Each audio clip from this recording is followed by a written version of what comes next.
हो कुछ शब्द कहे में शर्म लगत बा, लेकिन कुछ ऐसा गीत हो कि जो समाज में चलत हो लोग पसंद भी करत हुआ।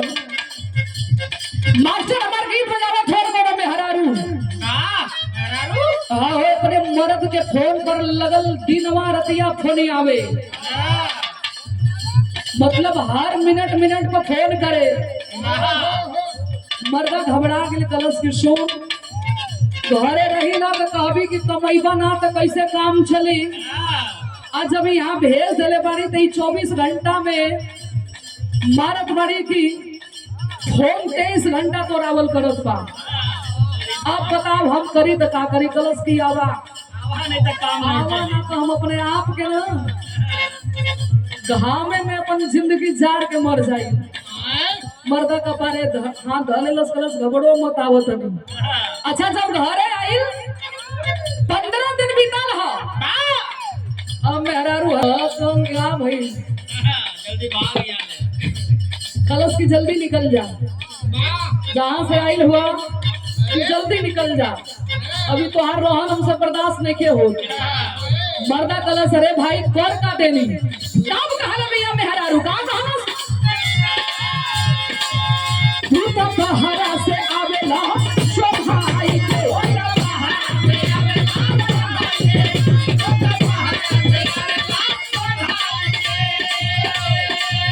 रोज छोड़ देला हमारा भाई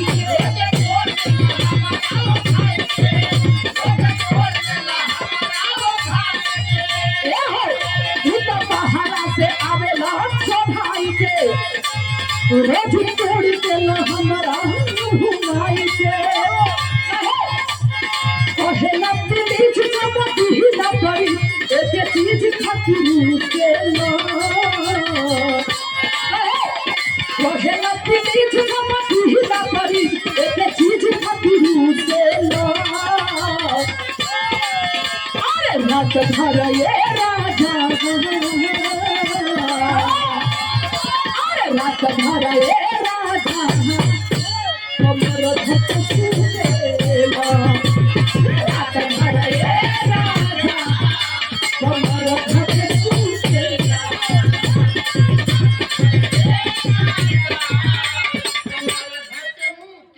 रात भर ये राजा कमर धके मुतेला कोई का साफ साफ सुना सुना था कितना आदमी यहाँ बैठल होंगे कहे कहेला प्लीज छपटी ही ना पड़ी एक चीज खातिर के ना। अरे रात भर ये राजा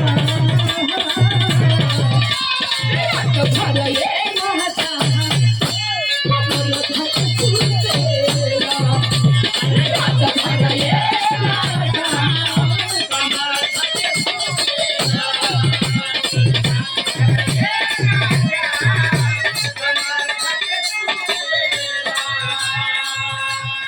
एक लाइन में हरारू इस दिन रात जवान छपकल रहत हुआ यही में तो जिंदगी हमर नाश कर देले बड़ा कहा दिया का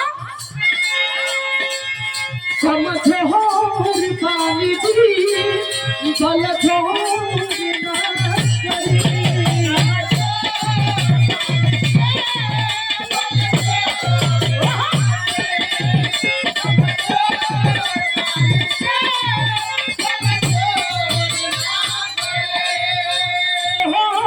पानी जी चल छोड़ना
सवाल